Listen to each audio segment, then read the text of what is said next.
हाय जय जगन्नाथ। आशा करुच्ची आपण माने समस्ते बहुत भलरे थिबे। आज गोटे नुआ रेसिपी को आपण मानकु स्वागत। आज बनैबा आमे सिमेईर उपमा जोटा कि हेल्दी आउ टेस्टी रहिबो आउ एटा बनैया पई भी इजी रहिबो। तो एठी सेति पई मु 1.5 कप रो सिमेई नेछि जोटा कि प्लेन सिमेई अछि आउ एटा सुजी रु तयारी हेछि। तो इस रेसिपीटी जदि आपको भल लगे मो चैनल को सब्सक्राइब करने जमा भी भूलें, लाइक शेयर कमेंट निश्चिंत करेंगे। तो आगो को भल रेसिपी पाई तो ये देखूँ मु आलू आउ जोटा कि गाजर ता सहित बीट आउ पियाज ताकू काटी नहीं। तो ये आप देखिपे बर्तमान आप देखिपे गाजर को मु लंबा लंबा करके ये काटी आउ बीट को भी सेमती लंबा लंबा करके काटी नहीं। आउ एठी आलू को भी मु लंबा लंबा करके काटी पतला पतला करके आउ पियाज को मु सरू सरू पतला पतला लंबा लंबा करके काटी नहीं। एठी मु नॉर्मल जोटा बादाम आमर देसी बादाम रेड कलर रो तो सेटा नहीं ता सहित कटा कंचा लंका नहीं किछि धनिया पत्र आउ ता सहित एठी बादाम को वर्तमान आमे रोस्ट करवा जो मु पैन रे तेल पकईकी गरम कर देछि।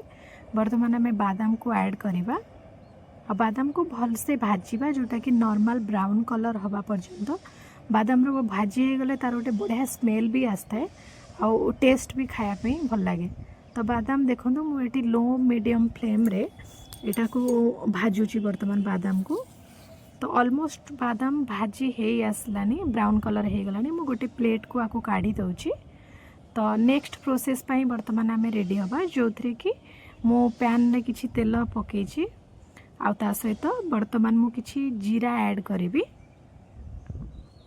जीरा टिके फुटी आसला परे तो एठी मु वर्तमान भेसुंग पत्र ऐड करिवि जोटा कि आपण माने देखि परथिबे मु भेसुंग पत्र वर्तमान ऐड कर देछि।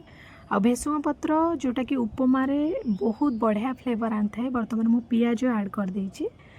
तो पियाज को टिके भाजी हवा पर्यंत लो मीडियम फ्लेम रे मुझे भाजी भी टिके भाजी गला परे तापरे कटा है कि रखाई जो परिबा अछि सेटा मु एथरे ऐड कर देबी। वर्तमान मुझे आलू ऐड कर देछि कटा है कि रखाई जो आलू आ ता सहित मुझे गाजर भी ऐड कर देछि। आ एठी जो मु बीट रखी काटिकी तो से बीट भी वर्तमान मु पके दोछि। तो वर्तमान लो मीडियम फ्लेम रे याको आमे अल्प समय टिके भाजीबा तापर आमे लुण हल्दी ऐड करिबा। तो वर्तमान देखंतु एटा टिके टिके भाजी हेई आसलानी अल्प टिके टिके भाजी हेई आसलानी। तो एथरे वर्तमान मो स्वाद अनुसार लुण हल्दी ऐड करिवि। तो वर्तमान देखंतु मो एठी हाफ टी स्पून बागिया लुण ऐड करिछि। वर्तमान मो हाफ टी स्पून लुण एथरे ऐड करिदिली आपण मैंने देखिपे। तापर मुझे हाफ टी स्पून हल्दी ऐड करिछि।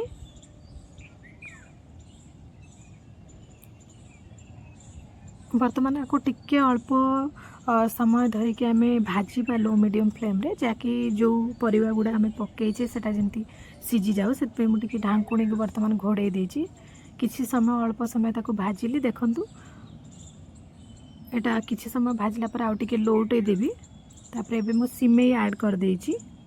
कंचा सिमेई ही मु डायरेक्टली ऐड करिछि रोस्ट करिनी कारण एथरे ही से भाजी हे जिवो अलगा भाजीबार आवश्यकता पड़िबनी। तो वर्तमान मु मिक्स कर दउछि जोटा कि सिमेई आ जो परिबा मु काटिके पूर्वरु अधा अल्प भाजी हे जाइतला तो सेटा वर्तमान मु सिमेई सहित ऐड कर देबी। देखिबे किछि समय एमती लो मीडियम फ्लेम रे भाजिला परे ऑटोमेटिक जोटा कि सिमेटा टिके ब्राउन कलर हे आसीबो। एटी देखंतु मो सिमेई ऑलरेडी ब्राउन कलर हे आसलानी। तो एबे सिमेई को आउ टिके मु गोळेई देबी एपट सेपट करके ताकि भल से जेमती पूरा भाजी हे जाऊ। एबे मु कटा कंचा लंका सेते ऐड करबी। कंचा लंका मु पछरे ए पई पकोछु कारण कंचा लंका रे गोटे बहुत बढ़िया बास्ना थाए। इथरे वर्तमान मु भाजी रखितबा जो बादामटा ताकू भी ऐड कर देबी। ए समय आगुरी जदि कंचा लंका आप ऐड करेंगे तो ऑब्वियसली तार फ्लेवरटा से रही से मु लास्ट को ही कंचा लंका ऐड करी पानी दबा पूर्वर। तो देखंतु सिमेई ऑलरेडी पूरा ब्राउन कलर है कि भाजी हो गलानी। तो एबे आमे एथरे पानी ऐड करबा किंतु मन रखिबे पानी एका साथे ऐड करिवेनी पानी एमती आपण हाथ रे चारिकरे छिंची छिंची की पकेइबे जोटा कि सिमेई कढ़ई रे जम्मा भी चिपकेबनी कि जोटा कि माने लागीबनी। तो आपण एमती हाथ माध्यम जदि भी पानी अधिक एका संगे पड़ जाउछे सांगे सांगे सिमेई को लौटेबेनी किछि समय देबे जेमती पानीटा सुखीଯିବ तापर आपण सिमेईटा को लौटेबे एमती अल्प अल्प पानी देकी आपण बारंबार जोटा कि लौटेबे जहाँफल कि सिमेईटा भी सिझीଯିव आउ परिबा गुड़ा तो ऑलरेडी अधा सिझा हो जाता से गुड़ा भी सब या मध्य सिझीଯିव आपण को आउ किछि प्रॉब्लम होबनी एका संगे सब किछि सिझीव आ सिमेई को अलग रोस्ट करबा भी दरकार नहीं। आपण देखि पारथबे केते भलसे कड़ाई छाड़ी जाउछि टिके भी चिपचिपा होनी ऑलमोस्ट सिमेई आमर हो साराणी आउ टिके आम ताकू गोले दबा देखो मुझे चेक करुच्ची कि सिमेई हो कि नहीं।